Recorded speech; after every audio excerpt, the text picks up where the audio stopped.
Hey, hey, hey, welcome to Bridging the Seen and Unseen. My name is Shane McLean. I am your host. And how are you, Miss Gwen? I'm good. How are you? I'm just good. Like I said, I can't complain anyway. If I did, my wife would kick me off anyway. So you had a pretty big weekend this weekend. How was everything? it was just a good weekend. Um, That's good. That's good. Waiting for some younger friends, and it was beautiful. They're very That, spiritual, and it was that's wonderful. awesome. And It's they're meant always to good to be. try to So, be around. It's always good oh to be yeah, around spiritual people. it is. Well, It makes you tonight, feel really guys. good. And Yep, yep. Tonight we got two great guests, and we'll just go ahead and bring them on. It's Anthony Simonelli and Kim Geyer. Hey, what's up, guys? Hey, Hi, hello, hey, hello. hey guys, how are you? Good, good. I'm getting some feedback somewhere. uh Uh oh. oh. Not Okay. over here, Anthony. It's probably me. That, Yeah, that I'm Make always sure the one that causes trouble. that might be that gremlin. we have gremlins all the time. So yeah, it hmm could be. hmm Can you guys hear us? Okay. Yep, yep. I can hear Okay. you. It's okay. All Yep. right. Let's Can get you hear Yeah, me? feedback. you guys are coming on clear. So thank you guys for coming on the show. Thank you guys. I really appreciate it. And I always and thank you for everybody tuning in. Hey, can you guys just tell everybody that's on a little bit about yourself? You got it, Kim. All right, let me go. I'll go, Ladies Anthony, first. Yeah, and then we'll trade off here. Yeah, thanks for having us on tonight. We are really excited to be absolutely. here. Thanks, Shane and Gwen. Yeah, who am I? I am Kim. I'm the ghost history medium. That's I am kind of Kim, and you're not. what, Anthony? Oh I'm my starting again. the and so I am a medium. I specialize in reading locations. I love Mm, to read into the timelines of locations using remote viewing, using psychometry, using psychic and mediumship when I'm at a location, especially for paranormal investigating. So that's one of the places where I do like to use that ability.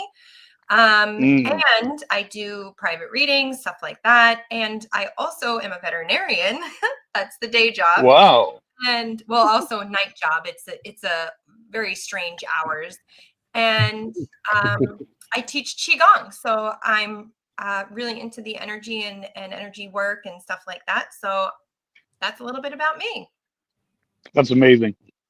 Yes, yes. I read that, but it's beautiful to hear you say it. So yeah. Yeah, So how and about then you, this Mr. this Anthony? crazy over here. How did Anthony get started? This is good. How did I get started? Yeah. In what? The paranormal and Just medium or anything, what? any Hey, paranormal. What got Anything. you into what you're into now? well, I was always I since I was a kid, I experienced things. Hmm. So as young as 3 years old, I was just seeing things, hearing things, Mm, and then around 13 years old, I see my first full body apparition. So that's wow. when I started going into cemeteries by myself, 13. Kim heard the story a trillion times. He's a great Um, my, storyteller. It's good. Yes. I went into cemeteries by myself because I lived in a place called Glendale, New York, and we were Mm. surrounded by 9 cemeteries. And Oh wow. yeah, so back in the 70s, give away my age. Back in the 70s, there was a lot of big drug addicts, needles. So all the parks had all the needles in it. So we used to go hang out in the cemeteries. So, Mm. um, I see my first full body in one of the cemeteries. So at 13 years old, I was cutting up wire hangers, making the dowsing rods, and going out in the cemeteries by myself. Oh wow. Wow. And so I've been doing it since I was 13 years old. And That's so awesome. that's what really got me into it by seeing that full body. And before that, I had shadows. I did see other figures and everything as a kid growing up. That Hmm. scared the crap out of me. But that's really got me into actually starting trying to investigate and try and get answers to what Yeah, I it see. changes everything. It Yeah, changes your whole aspect on things because I had mine when I was 10, and I'm an associate pastor of the Knights Templar, And with that, that's the goal between my podcasts is I'm trying to bridge the gap between paranormal and clergy. I think it's very Mhm. important that we work together, that we help each other. But I had my first experience when I was 10 years old. And Mhm. and there's no way that somebody can tell me. And what I got tired of is I got tired of hearing people in church saying that everything's demonic. Not all Oh, hauntings are demonic. Yes. And and for the church to be able to just tell people that they're experiencing demonic this, demonic that, without Mhm. properly doing an investigation is 100% wrong, and I just don't agree with it. Yeah. Well, I mean, that's growing up. I grew up in a Catholic neighborhood, and I wasn't allowed, especially at that time, in those years. Growing up, you weren't allowed to talk about that. My Yeah, mother so believed me because my mother and my grandmother and all that actually, they experienced things as I guess as they grew up too. But they come up with a different era. They couldn't talk about it. So I came up pretty much the same thing until like 2004, and everything was like with the shows, everything blew broke up, free. blew up. You know what I mean? I Mhm. started my team in 1996. Oh wow. Cities Club of the Paranormal. It started in '96, and trying to get people to go with me. And I had 3 people on my team, and it's me, myself, and I. That's all. I went Wow. by myself because nobody wanted to actually go with me because they thought like this guy's crazy or he's on something or things like that. So Now, do pretty you much, two work together? yes, Yeah. yes. That's amazing. That's Yeah, amazing. we got the And Tim, podcast together, and we investigate together. We also have Jenny Colucci, part of our team, also. Uh, that's she amazing. she's part of our podcast. She couldn't make it tonight because was going to try to get her on tonight too. Yeah. Yeah. She Mm. had some family obligations, yeah. so Now, Kim, I do have a question yeah. for you. When you said when you go onto a location, do the paranormal investigators, do they send you on first? Do they have you go in and kind of and do the viewing of everything first to see if it matches what they get? Yeah. So love the question. Mhm. It's so I guess I kind of go about it a little differently than maybe most mediums or psychics. Most mediums and psychics will want to go in and go through each room, each area kind of first, which ideally Mm. I would love to do that as well. But by the time I usually get there, because I usually roll in late, which is pretty typical, Oh, like everybody's already there. So I don't really get that privilege of going in first and reading through the rooms, like through the house and the structure. So I actually, I have had a very different experience than most mediums and psychics. I didn't have any experiences growing up at all that I can really recall. It wasn't until I moved to New Jersey, which I'm in New Jersey, northern New Jersey, and Anthony is across the river there. I'm across the river. I'm in hmm. Queens, New York. Queens. In Queens. Mhm. And so I didn't really have any experiences until I moved to New Jersey. And literally, I was outside. There's so much history in the area in northern New Jersey. It's Mm. like, it's amazing. Mhm. And I started having experiences out in the woods. So I actually have my Wow. deepest connections outside. So at a location, I actually do my reading outside. So I stand outside the structure building on the property, and I'll have somebody film it. And I basically read the property from there, but I'll still get hits on like which rooms are more active. I'll get names, dates, relationships, events, things like That that. all comes to you? Yes. Yeah. She's Wow. amazing at that. Very From amazing at that. out. Oh, thank you, Anthony. Well, you do your spirit art, which I cannot do, but um, Yeah, I so can't wait to hear about that either. yeah, you're gonna want to hear about Mhm. this for the spirit art for sure. Um, so while everybody's inside, setting up the gear, setting up the tech, I'm actually outside. So I don't Mhm. know, they don't know what I'm saying. It's getting filmed. And then, yeah, so after, as we're going back through the rooms with everybody, like, we break off basement, attic, bedroom, teams will break off. Things will come up in there and I'll be like, oh yes, this is where I felt this person and blah, blah, blah, blah, blah, blah, blah. And then I'll also use it kind of like, we just had an investigation Peachfield Plantation. I can't remember the town, but it's in New Jersey. And you know, using the mediumship and psychic skills, feeling when there's still a spirit in a room, like, hey, no, let's still stay here because I still feel like there's a spirit present. And then literally after we were in a group of like 15 people in the basement, and as soon as I said that, devices started going off. Like, so using even with the group, but also I get most of my information separately outside. See, that's amazing, you know. And after my grandmother passed away, my whole life, I have I have gotten like premonitions and visions. Yeah. I wish I didn't get them actually, because nothing good ever comes out of it. When I get them, something is about to happen to somebody, and I've gotten them my whole life. And when I go into an area, I see energy on people in waves above their head, and I don't know how to describe that either. Yeah. It sounds, sometimes it looks like to me like heat waves, like, you know, heat waves on like rising from pavement. That's Like, kind of yes. like it's a shimmer almost sometimes. Sometimes I'll see Yeah, that. I see it. I see them. I see them sideways. I see them usually if somebody's pretty normal, you know, they come sideways. If they're having stressed out, if they got a lot of like chaos going on in their lives, it's like shaky lines going straight up in the air. And I've seen them my whole life, and I don't know how to tell people, you know, what's going on. But like I said, I wish somebody can explain that to me. You know, why do I get those? Because they've literally saved people's lives. Like my wife, I saved her life over something. My mom, my aunt, and it was only after my grandmother. My grandmother she's from Ireland. She was a very religious, very, you know, when the church doors open, you never heard anything. But I heard that she had those feelings since she was a little girl too. So I think I probably got them from her.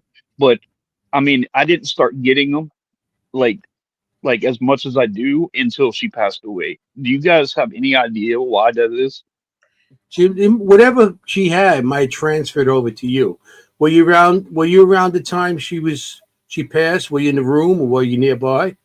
That was my her and I had the best relationship you can possibly have. We were the closest to each other. Um, I have never loved or been closer to someone Me too, Randy. my whole life outside of her. Mhm. And so that could be that your connection with her was so strong that she passed it on to you, knowing that you Wow. can make a difference in the future with it. You know, so maybe He that's why does. it came to He you. does. So Well, I wish I really wish I didn't get them like that, because literally I'm a dialysis. I'm a huh? Yeah. I was just going to say, I feel like so sometimes when family members pass, especially if they're really close to you, they can kind of almost be guides, or they can help you with your energy. So I feel like after she's passed, she's just kind of helping you become a little bit Yeah. more aware. I have a feeling you probably were born that way just as she was, but now your perspectives are kind of opening up a little bit more, your curiosity. And so she's just helping you with that. She's just kind of there. Yeah. You can tune into her and ask her, hey, you know, I'm seeing this. And I also say to people all the time is you're not entirely not in control of what comes to you. You do have control over what you receive and don't want to receive. It is so often portrayed for mediums and psychics that we're like a victim of our sensitivities, and you're not. So if you don't want it in that way, be firm. I don't want it in this way. Or give it to me in another way. I don't want it this way. Give it to me in another way. And they will. They will help you. They will step in and It's nothing good ever, ever, ever. Like I was in a car with my mom, and when I get them, they come on real quick, like I'm in a dream state. It's almost like it's almost like I'm frozen. I have like a paralysis state. And I see something. I see things, and I was sitting at the light, and I told my mom, I said, please don't go. Whatever you do, do not hit this gas when this light turns green. Do not go, do not go, do not go. And the car that was sitting right next to us went, and a 6-wheel truck came barreling around the corner and T-boned the lady that was right next to us, pushed her into a telephone pole and killed everybody in the car. Wow. See, that's what I'm saying. I wish I didn't get them, because when I do, something bad always happens. You know, Well, I would argue that actually that was a very good thing for you to receive. Mm-hmm. It was actually the best thing for you to receive in that moment. Right. Because if you were able to, from either your own abilities of kind of being in the future, or I mean, it's a long story, I'm not going to get into it, it's very difficult to explain, but or also your guides, loved ones, family members were giving you that message. So I would say that actually was the best thing to receive in that moment. That moment was already written. It was written in time. It was already, there was nothing you were going to be able to do to stop that moment. And there is ability to see into time. It's complicated. I'm not going to get into it. We don't need to get into it, but yeah, I would say that was the best thing for you to receive in that moment. it's great. I mean, I almost feel like it's some final destination stuff. Like I'm stopping. How many times I would have probably died. Yeah, I mean, like it's happened to my wife. I've gotten them with my wife, and like several times, and she's alive today. And I don't want to say I'm keeping people like cheating death, because I don't think you can. But I mean, before I get them, they're so intense that if my mom were to hit that gas at the time she did, I think I would have had a full-blown panic attack. Right. Yeah. And so those are beautiful blessings that you're receiving. That is. Thank you. You got to look at it like what Kim's saying. It's, I mean, sometimes because I could my gifts and stuff, I have it as is it a curse or is it a gift? Because it balances both ways. Sometimes you're like, why me? Why me? And then something happens and it's like, like that. You probably saved your life and your mom's life. So it's not always bad. You might see bad things, but there's a reason behind it. Maybe you can make that little difference, to help. And that's why I think it was passed. And your grandma probably knew that. And that's why she passed her gift on to you. And you probably had the ability before that, but you were probably caught up with other stuff and you didn't think about it. But, Yeah, I don't I don't tell people, I don't use the term like I'm psychic or anything like that. But I know I get visions and premonitions and stuff like that. I've gotten them. That's the best way I know how to describe it. Yes. But I appreciate you both, enlightening me on that, because that's very helpful, because I never thought about it, because the things that happen are so, abrasive. I mean, they're so like drastic and traumatic that I'm like, why did I have to see that? Why did I have to, but I appreciate you guys. Thank you so much. And I know that you can ask them to not give it to you in that way and mean it. You got to mean it, because, some people are like, I don't really want it in that way, but like, I still want to know. Like, you can't do it that way. You have to be clear and direct. But I know exactly what you're talking about, Shane. In my own house, for about 2 years, I started having very strange worries about a dryer fire, literally, specifically a dryer fire. I had my husband put up fire alarms near the dryer. I had him clean it out multiple times, and it kept growing. And I was like, no, like something is like still, I don't know, there's like still a problem with the dryer. And my husband Something's off. No, I cleaned it. It's fine. I cleaned it. I had a rule. You can't leave the house with the dryer on. Like, it was like all these crazy things. And then one day my husband was home. He almost left the house with the dryer on. He heard my voice in his head that said, never leave the house with the dryer on. So he stayed to wait for the dryer to finish. And that day it caught on fire. And wow. And he was home, so he was able to, he could address it and stuff like that. But, that's interesting. it's, you just got to trust yourself. Trust what you're getting. It can be a fine balance between anxiety and trust, but if it keeps coming to you, it's usually something that's meaningful.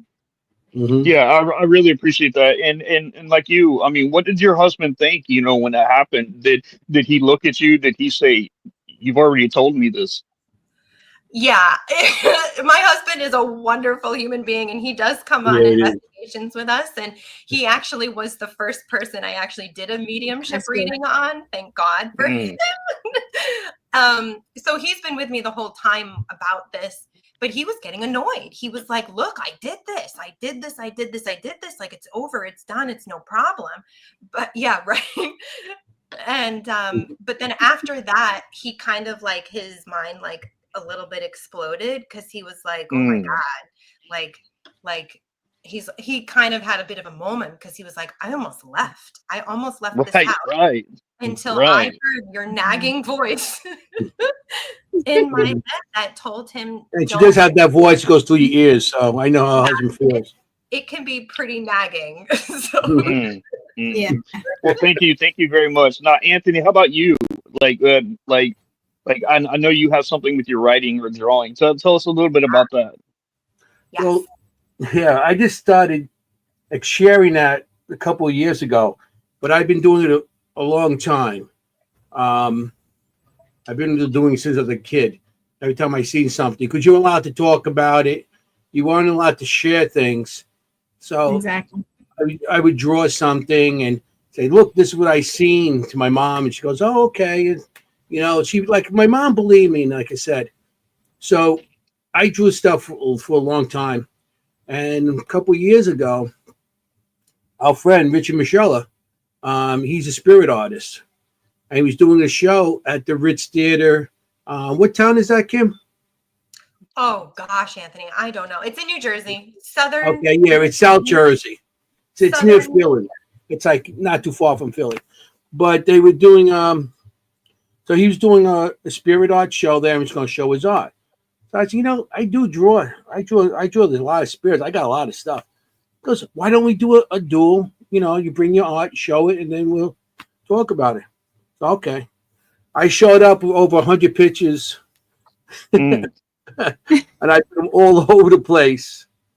Mm. And it was great. I mean, everybody seemed to like it. And everybody's looking at the pictures and say, "Wow." And they were asking me, and each one of my pictures, you can ask Kim, each one of my pictures, I got the story for it. It doesn't matter what era it's from. So, And they're people seem to memorable like photos. it, They're memorable images. Yeah. and it's like, what I do is, because people, not like, you're investigating. I've been investigating for forever, and you don't always get everything on film. You don't get everything on audio. Right. You don't get, sometimes things just don't come out on those. So if I see something on an investigation or in a house, I mean, I could be walking down the subway and see somebody sitting, and I've seen people taking the subway in the morning in Manhattan, going in, and I seen somebody sitting in the corner with a red sweatshirt on, and I look out, it's like I'm the only one on that train because it's like 5 o'clock in the morning, and I look over there, see the person, and then all of a sudden the person's not there no more. It's like, wow. So I end up starting to draw these things, and that's pretty much, when I see it, I draw it. It's like people take a snapshot of something, have it, that snapshot goes into my head, and Yep. and then I put it on paper as best I could. See, I can't draw. I wish I could. I wish I could show people what I see, but I can't do it. But you know what I tell people with that too? Tried it, and But what you do is, I can't. okay, you could draw that stick figure, No. but then what you do is you write the detail of what you saw, Yeah. or what part of the body. If you see the color of the hair, the blue eyes or brown, if you can see that much detail Yes. on things, you just write down. You can draw the figure, stick figure, and then refer it to that part of the body through the stick figure of what you're writing. The color of the hair, the eyes, the mouth. If they wear any kind of color, any kind of uniform, any kind of shirt, jacket, whatever they might be wearing, Right. of the era, because we go in different locations, and you might get somebody from the Civil War, or you might get something from a farmer to something else. We go a lot of locations. So just write the detail of what you got. You don't need to draw it, but like I said, you can put a little stick figure there as a reference point to what you're going to write down, and that's pretty much why you write your notes down. And Yeah, I have a little journal, especially when we go here, there, even here, just with me all the time. I have. Yeah. I mean, you don't have to draw it. You could say what it, just write it down. The details, what you've seen. Right. Makes sense. Yeah. Have you got one of your drawings you can show? I've seen some of them. Do you have one? I would love to see All one. right. Okay, hold on. Don't look at my big butt as I walk away. Forget about it. Hey. Kim, did he ever do one for you? For me? No, when he at investigation. Yeah, Okay. at investigation. Yeah. I don't know which one he's going to show you. It might be a recent one. So that'll be fun. Now, I does he think I do saw them one on he did site? for a kid. Oh, I'm sorry, Shane. No, it's okay. Does he do them on site? Like when he goes to an investigation, does he do them like on the investigation or after? Depends on what we're doing and how much time. Both. I would say both. But probably I just grab what was in here. Usually when he gets home, because the image is so strong for him, it's like he doesn't need to actually do it at the time. So I think, Anthony, right? You usually do them when you get home. I usually do them when I get home, but I have done it on the site. Right. I just did a thing with My Haunted Manor, the show. And I was there and I seen something. I'm not going to say what it was because I don't know if they're going to show it on next episode. No, don't next spoil season. But right. I seen something there and I mentioned it, and they say, "Oh no, we never heard that." And then they went back to some old footage, and people were mentioning that during the footage. And they're like, well, "This is the first time we heard about this." And so I actually drew on the site the picture, the face, and everything of the person. And they so now they're looking at that. And then I go home and I put more detail and I get it into some kind of something that looks halfway decent. That's amazing. That's amazing. Okay. I just grabbed what was over there because I have a lot of stuff because I'm starting to get ready because I'm going to be doing, the Gettysburg. I'm doing a couple of Paracons on the way before that. I'm starting to do it. Huh? Are you coming to Connecticut in July? No, I'm going to the Massachusetts one. Man, I was hoping you guys would be there. So sorry. I mean, I try to go as much as I could to these things, but it's, going back so for it. And then, money too, Yeah, for me to go to Connecticut, I got to stay overnight. If anywhere I go outside the city, I got to stay somewhere. And there's nothing around here. 16 hours drive for us. So we're debating flying or driving. Yeah. Yeah. Connecticut is like 2 hours, 3 hours for me. And Maine is a little further up. I think that's 5 hours. I'm going to show you one of the pictures I just pulled up, and I heard you talking and Kim about stuff we did, and I actually seen this one was Kim. Well, remember we were doing this Somerville Playhouse, Kim, in the basement? Yeah, great. And I seen this woman, she was on the couch, and she was getting images, and she was getting stuff of a person, a woman, and stuff like that inside the room, and the rampart was the rampart was going off, and everything was, all the stuff was going off, and so behind her on the corner, I seen a woman standing there. I don't know if you can see that. Oh yeah, go closer. Wow. Yeah, good. Okay. Yeah. And what happened is, this is actually they do theater there. Yeah. So I seen this woman like in maybe some kind of dance outfit to dance. She was more, I would say, within the 80s, something like that. And this place goes back to like 120 years or something like that.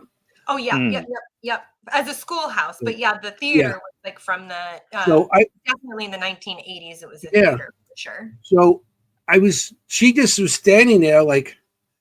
And she was like looking at me, and she's like moving her head back and forth, like she's looking at me. And I'm like, okay, I see you. Okay, I see you. So I went home and I actually drew this later on.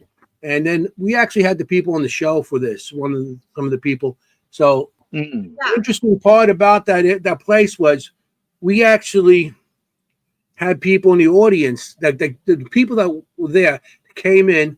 They were the people that were part of the they have the people that helped build it, to build it, to fix it and everything like that, and the people that are running all the events and stuff. So we had some people there. They were like in their 80s, some late 80s. So we were bringing up stuff, and we were coming across. Even Kim was coming across things, mentioning names and everything. And the old guy in the back was like 89 years old, going, "I know him." Wow. Yeah, it was so funny. It was like a live. We didn't expect this, but it was like a live paranormal investigation. Yeah. Yeah. And it's so funny because all of them were like between, like, the late There's quite a 60s. few of them there. Yeah. And the audience was full of them.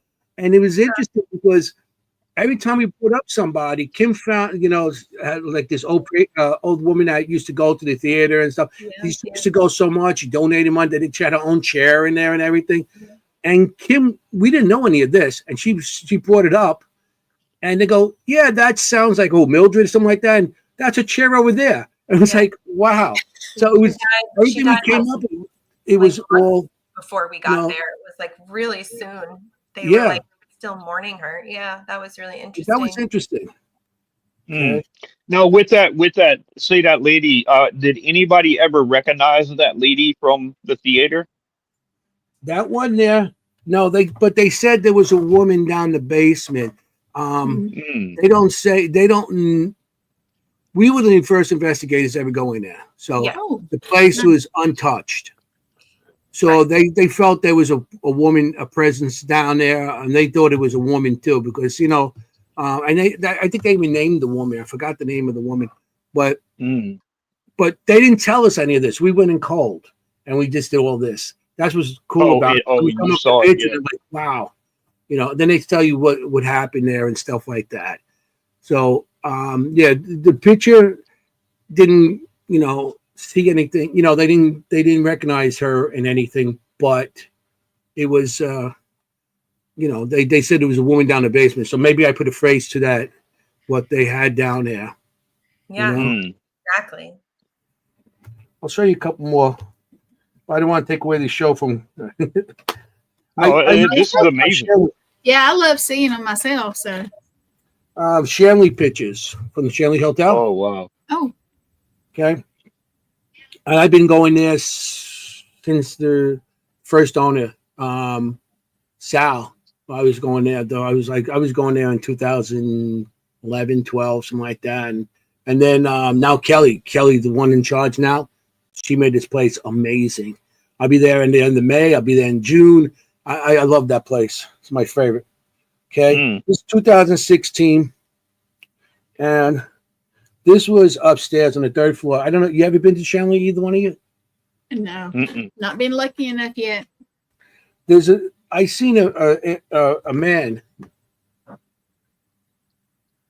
I don't know if you're seeing a glare of the oh screen. Wow. Yeah. Oh, I can see it. Where is this man, Anthony? Where's this man? Shanley. The Shanley. No, this is on the third floor. This is by Joe's ring, but this is not Joe. Oh yeah. Yeah, he has like a hair on the side, and it was flipped over. Yeah. I actually showed this to Kelly and Tracy. Tracy's the manager there, and Kelly's the owner. And they showed me pictures of old pictures. This looks like one of the guys that's sitting around the table. Oh wow! That looks like one of the family members. One of the family. Yeah. Mm-hmm. Yeah. And they don't know who the guy is. And this was like very similar to what that's sitting around that table. It's like 3 or 4 guys. Shanley Hotel used to be the Irish Mafia owned it during Prohibition and everything. So it had a lot of stuff going on there. There's a bordello and everything, all kinds of good stuff going on there. You like that, Kim? Bordello, good stuff. Awesome. Yeah. Good stuff. The good stuff, not the bad stuff. I'll show you a couple more. I haven't seen that one, Anthony, but the feeling I get from him is, well, they always continuously always talk to me about the family there, and he does feel like he would be a part of the family. Yeah. So I He completely, could be. Part completely. of, this is another one. I was there. I don't know if you know Ron Iacovetti and Lourdes Gonzalez. Oh yeah. Okay. Ron and Lourdes are very close with us. We always all of us go investigation together. Me, Kim, Jenny, them, Richard, and we're there. And he was running his the digital. I got to say this right. I better say this right, Kim. I always say it wrong, and Ron always gets mad at me. The digital seance. Yes. Yes. Okay, I say it right. Yeah. And because I could ruin anybody. I could ruin anybody's name. That's why they don't let me announce names on the show. So we're there, and I seen that they were running it, and they built a new room in there. That's like wow. They built it. They added onto an old room that's in there that used to be like a workbench and everything like that. So we're in there, and I'm sitting there, and I just get an image of some guy all beat up and everything. Oh. So I show this to them, and Kelly plays. You see his eyes are black and his lips fat. Yeah, I see that. I saw that. And Kelly, they have a history video of the place, Mhm. and they playing the video and they show. And there's a couple brothers that own the place that have long beards like this, and I didn't know that. Oh yeah. You know, That's awesome. That's amazing. That's a gift in itself. Shanley Hotel. I seen her standing by the door, the front door, and this was one more of a recent one. This was at the beginning of this year, and I think it was January. I went there, February. She's standing by the door. Not sure. They're not sure who she is, but it is haunted by a couple kids and a little girl. That's What is that? What is that off the head? A feather. Okay. It was like a hat with a feather hanging out of it. Yeah. Cute. So I mean, that could date it down to back to the 40s or something like that. Yeah. Or maybe ever before that, even the era that they did have hats things. And this is what I seen down the basement. Down the basement, all of a sudden this thing popped out of the floor, looked up at us, and went back down. So yeah. And this was 2013, 2019. So those are just a couple of my stuff. I got a lot more, but I got them all. I got tons more. That looks like that last one that you just had. It looks like the thing you used to see in the arcade. It's got a bunch of holes and the thing pops up and you try to hit it in the head. Go through, yeah. That's what that looked like. Mm-hmm. Yeah, Anthony, if I start seeing you jump on things that nobody else can see, I'll know what's happening. I'll be like, okay? get him. Mm-hmm. Yeah. Well, thank you for sharing that with us. Thank you for sharing. Thanks, Anthony. Yeah, agreed. So that's amazing. I'm just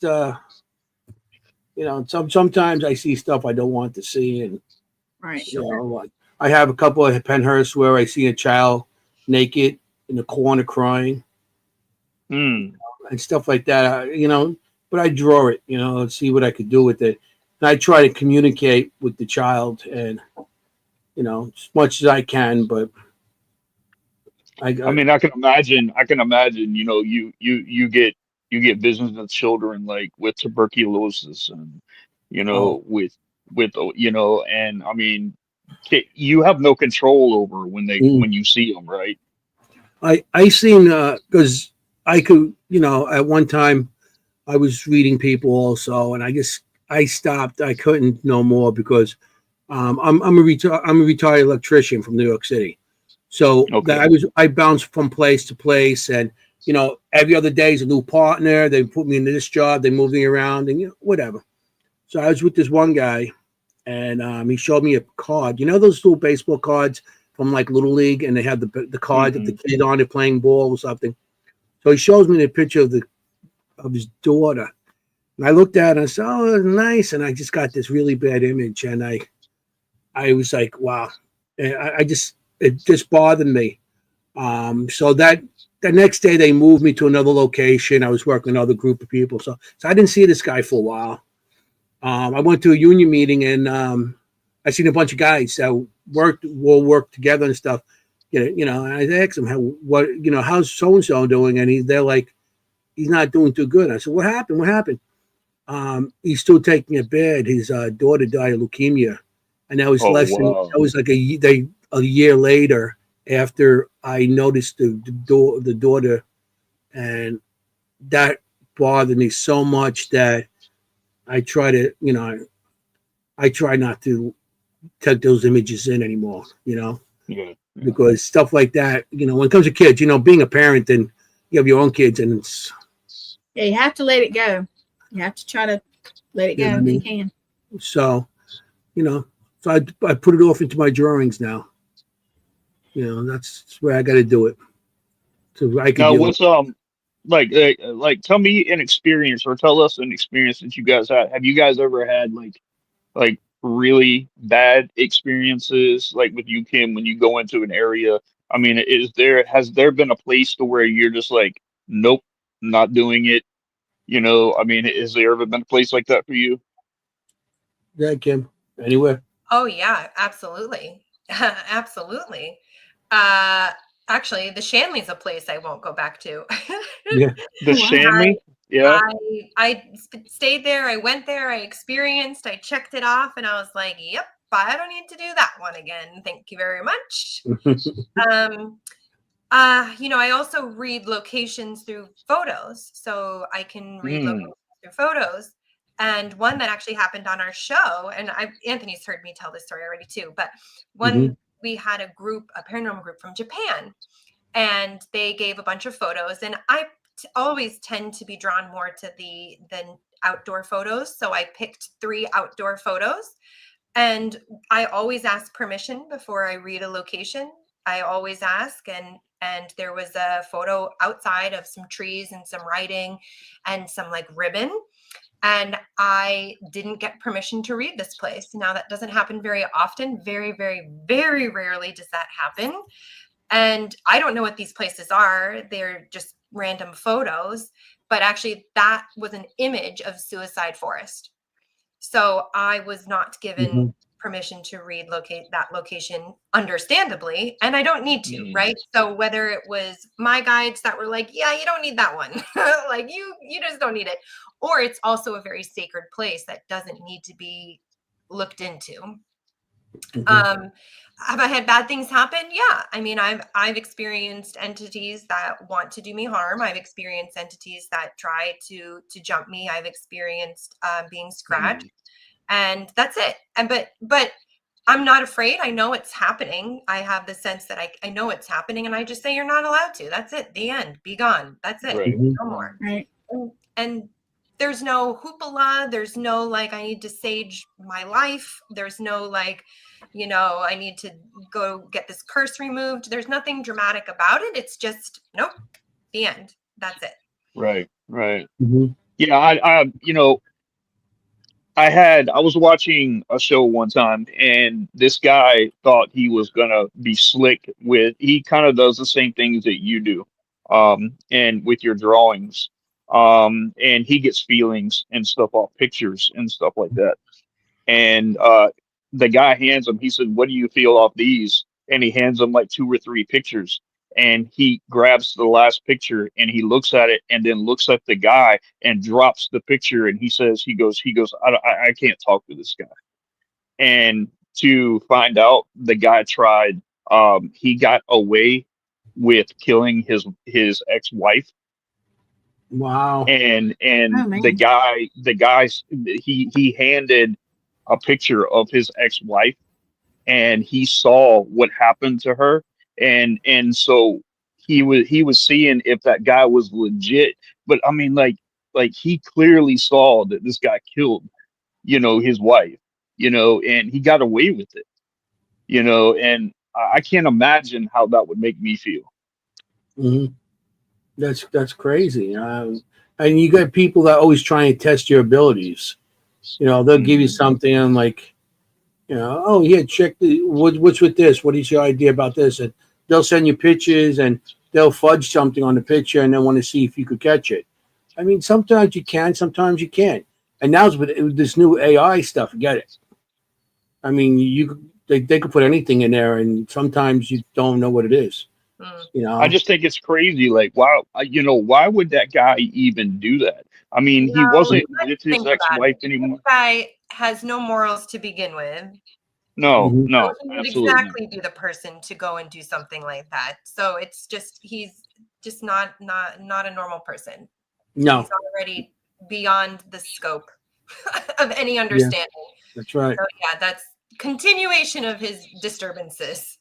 Well, Exactly. maybe, yeah, it might be part of his, by him killing the person. Maybe that was his thrill, killing somebody, and getting away with it. And now he goes, oh, and that's part of his thrill. Like, you know, is this guy going to catch me? Oh no, he's not. Okay, you know. That's So awful. Well, I mean, he got away with it too. That's the Mhm. thing, and like, I don't know if he could be retried again, and I definitely don't think they're gonna listen to someone that's got vision over what happened, when he's already they won't. been to trial and everything. But to bring a picture like that, so someone with that ability, I mean, he clearly saw what happened. He saw exactly what happened. He saw Exactly. him strangle her. He saw him strangle her, and she was still gasping for air. And then he grabbed a butcher knife and drove it right into her heart. Wow. And he saw everything. He saw everything. I mean, like I wouldn't want to be around that guy. And like, Mhm. I mean, that would be just the most uncomfortable feeling that you can possibly have, and to know that you got away with that. But, Well, you know, nobody ultimately gets away with anything. no. Know that. Oh yeah, he's gonna face God in the end. So Nobody ultimately gets away with anything. They may fool themselves and think they are, but they won't. Yeah, we actually not. I was with, you know, years ago. I did this investigation in Vermont. I'm not going to say the exact location, but it had to do with police and stuff like that. And one of the cops got caught with child porn on his computer. Oh, a cop. A cop, yeah, Oh and wow. he ended up offing himself. All right. So he with that is that one of the head of their departments asked the psychic I was working with at that time to come in and bring a team and everything, and we were fine. And we were doing a spirit box, and the spirit box was giving us direct answers, full answers, and we got to a point that we actually thought that he didn't offer himself, somebody else did it to him, and we were getting nervous because here's the head of the department, head of a lot of stuff. He was even like in the town council and all this stuff, and he was asking questions, and they were directly answered to him, and it sounded like somebody offed him. That I think it was like more of a conspiracy type of thing, and we actually backed out because we didn't want to get caught up in kind of conspiracy things, you know, because you don't know. You're always going to be on the wrong end of the deal with that, especially with anybody with any sort of government position or any kind of law enforcement position. So we backed out of it. So he never got in trouble for that? We don't think we were going to get in trouble, but I thought we were going to get something else. Him. Oh, Did he ever get in trouble for it? No. They just had it as the original, you know, the guy did it to himself and stuff like that. But other than that, you know, sometimes you got to pick and choose too. It's like, am I going to go with this? And, you know, and especially when you got a family too, and you just want to jeopardize your family. Yeah, You know, yeah, for so sure. that's the whole hey, thing. you guys, I hate to interrupt. We got about 7.5 minutes. Yeah, Yeah, sorry. Angie was telling me that I should probably cut it a few minutes short, because you go directly into, like It's Gwen fine. goes back to back. She Yeah. has 4 shows tonight. It's Manic Um, Monday for me, so but it's so good having you guys on. Why don't you tell everybody who's been watching how to get a hold of you guys? yes. Kim? Yeah, sure. So you can find me. I have a ghosthistorymedium.com. I have blog posts, over 150 blog posts over all kinds of things paranormal, even into the sciences and quantum physics realm of it. Mm. I also have Facebook, so Ghost History Medium on Facebook. And we do public events in Morris County. So Morris County, New Jersey, we have public events that you're more than welcome to come and see us all live and join us live. And then also we have the Seekers Chronicles Paranormal Historians. And we have a Facebook for that as well. That's our podcast on Tuesday nights from 8 That's to awesome. That's awesome. Yeah, YouTube channel How on about- that. That's pretty How much about it. you, Mr. Anthony? Oh, yeah, channel. You That's can right. get me on Oh, yeah. Facebook. I got also the Seekers Club of the Paranormals. I got a YouTube channel on that. Also, my Facebook channel on that. The Seekers Chronicles Paranormal Historians. I got the YouTube page with that. Matter of fact, I got it up now. Of course, Anthony Simonelli, YouTube or Facebook also. Tomorrow's our show. If anybody wants to, Yeah, tell everybody about that too. yeah, Yes, tomorrow please. you can come. I advertise it on Facebook. It's up there tonight. Tomorrow we're having Pam and Steve Barry. That's all I can tell you because she didn't read the location yet. What we do is we set up the location, and Kim doesn't know where we are. She might know the people, but she doesn't know the location. And we send her pictures, and she reads them, and then she records it and puts it on the air. And so that's awesome. pretty much. And that's pretty much where you get us to. And that's it with us. Or me. Yeah, on the Well, podcast, we focus a lot on the history of these locations and not necessarily, on the activity and stuff like that. yeah, I mean, all that's good too, but we really want to also focus on the history. So the reading kind of launches us into the story of the history, and then the people who are on it's usually like a passion place they're really excited about to even share the history, which, once you start seeing all these spirits at a place every time you go, you start to get kind of like a relationship with them, especially as investigators. Right. Certain locations. So it's really fun for people to then begin to bring, their spirit people and their story about the place on a podcast and share it. So yeah. Yep. So tomorrow it's 8 to 10, our show. Like I said, you can get us on Seekers Chronicles Paranormal or ERT, ERRT Radio YouTube channel. Jenny will be on there with Jenny. Yep. Co-host. Yeah. And Jenny will be there. If you send your link, if you share your link with me, or if you share, like do your things, we'll share it out to everybody. If you would do that. Yes, we definitely will. We'll definitely do. And if you look up my page, if you look up my page, Outer Realms Paranormal, that's my page. Also, we'll share everything that you guys have on there too. Okay. Well, thank you guys so much for coming on, guys. You guys have been a blast. This has been a great organic conversation. I love having people like you on because it just makes it worth it to do these because you guys are just genuine, just very authentic people. And I really appreciate having you on. Oh, yes. Thank you. Thank you for having us. I enjoyed it. Thank you. If you want to talk a minute after the show, let me drop down and get him to sign off, and then we'll pop down for you. Okay. Okay. Thank All you, right, guys. What you think? Wow. But those are amazing people. I love his accent, but I mean, that's just they're just amazing people in general. And if you guys haven't talked to them or had them on, please look them up, because those are some genuine, really good people. And I appreciate everybody being on. I appreciate you guys spending time with us. And we look forward to seeing you next week. Okay. And you guys stay safe, be blessed always, and stay spooky, people. Peace.